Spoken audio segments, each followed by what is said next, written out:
காலை வேளையிலும் கடவுளை கூட தேட மனதில்லாதபடி பாவத்தினுடைய நினைவுகள் தான் உங்களை சூழ்ந்திருக்கிறதா?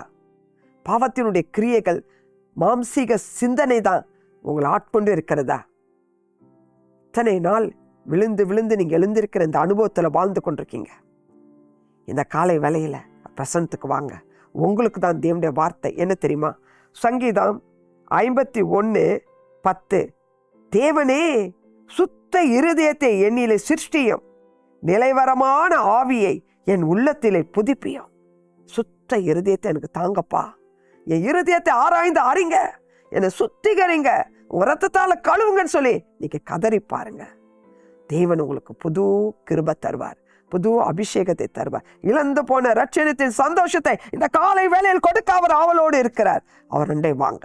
உங்க குடும்பம் இதை நிமித்தமாக சந்தோஷப்படுவார்கள். உங்க ஒரு வீட்டில் ஒருவர் ரட்சிக்கப்படுவார்கள் என்றால் இந்த குடும்பமே ஆண்டவருக்குள்ள மகிழ்ந்து களி கூறும் இல்லையா? பரலோகம் சந்தோஷத்தால் நிரம்பும் இல்லையா? இதை உணர்ந்தவர்களாக இந்த காலை வேளையில கர்த்தரோண்டை ஓடி வாங்க. கர்த்தருடைய பிரசனம் இந்த நாள் முழுதும் உங்களுக்கு சந்தோஷம், சமாதானத்தை கொடுத்து, இழந்த ஆசீர்வாத நன்மைகளை கொடுத்து கர்த்தர் உங்களை வாழ வைப்பாராக. கர்த்தருடைய கிருபை உங்க மேல இருப்பதாக. ஆமென்.